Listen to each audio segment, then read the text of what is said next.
Alléluia mes frères, Jésus est né. Repasse-moi du boudin blanc, redonne-moi du caviar, une cuillerée pour le tiers-monde, une cuillerée pour sœur Emmanuel. Joyeux Noël à tous. Bon, trêve de cynisme facile, Noël c'est la fête des petits et des grands, alors sourions. Je vais vous raconter le véritable conte de Noël qui m'est arrivé pas plus tard qu'il n'y a pas longtemps. J'ai rencontré la mort. Si je vous dis où, vous n'allez pas me croire, j'ai rencontré la mort place Carnot. Je le signale à l'intention des ploucs de la France profonde et de la division arbre des cathos intégristes ligaturés de la France. La place Carnot fait partie de ces endroits où les citoyens mâles viennent dans tous les sens du terme alléger leur peau. Tu viens, chérie, me dit la mort.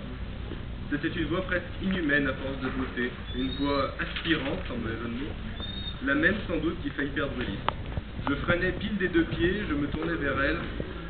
Ah là là là là! Je me doutais bien que la mort était femelle, mais pas à ce point. Elle portait ses cuissards de noir, des gouttiers de l'enfer, et son corset des sombres dimanches, d'où jaillissaient ses seins livides et ronds comme l'éternité. Son visage d'albâtre, maquillé d'écarlate, irradiait de cet état de grâce enfantine, nourri d'obscénité tranquille, et d'impudeur insolente qui vient aux adolescentes quand leur vient le trouble des premiers frissons du vent. Tu viens, chérie, avec moi tu seras hors de portée des hommes, de l'éducation nationale, du café.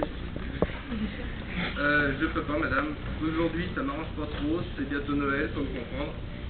En même temps, je venais de m'acquitter de la tâche des cadeaux de Noël. Toute la ville frémissait et trépidait de cette espèce d'exactation électrique et colorée, agitant les familles autant qu'elle racornit les solitaires à l'approche de Noël. Non, vraiment, je veux pas mourir maintenant, j'ai le sapin à finir. Allez, viens, chérie, si c'est ce qui te tracasse, je t'en donnerai, moi, du sapin. Et puisque je vous dis que je veux pas mourir, sais-tu seulement pourquoi tu ne veux pas mourir? Je sais pas, j'ai encore envie de me marier avec mon copain, j'ai un album à finir, j'attends un coup de fil de ma mémé, et s'il faut que j'aille chercher mes chaussures chez le cordonnier. Mon pauvre garçon, dit la mort, tu es lamentable. Pour la première fois de ta vie, tu peux regarder la mort en face, et au lieu de coucher avec moi, tu t'accroches à ton histoire de pompe, même pas funèbre. Enfin, mon lapin, sois raisonnable, et regarde autour de toi, es-tu sûr de ne pas en avoir assez de cette vie de con? Évidemment, je jetai un regard panoramique sur la place, où la pluie glacée détrempait la chaussée, grise, sale, jonchée des mille mers de molles de chiens d'imbéciles. Mes frères humains trépignaient connement entre les bagnoles d'où s'exaltaient ça et là les voix d'australopithèques, des chauffards bourrés, englués à vie dans l'incurable sottise des revanchards automobiles glapissant de haine et suintant d'inintelligence morbide, d'où la pratique du roller.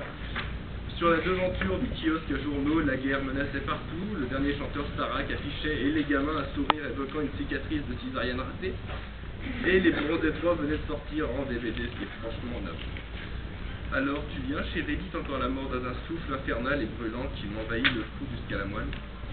Allez, viens, je te promets que la nuit sera longue, je te ferai tout oublier, Isabelle Daniel, la pétrographie, et l'angoisse quotidienne d'avoir à se lever le matin pour être sûr d'avoir envie de se coucher le soir.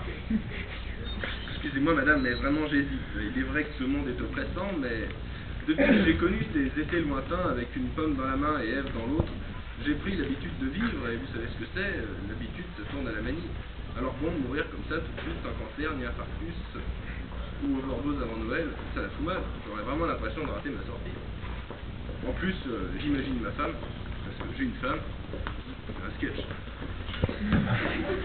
Donc ma femme, disais-je, avant d'être assez grossièrement interrompue par mes origines marocaines fictives, accrochant les guirlandes en haut de l'escabeau quand on lui apprendra la nouvelle.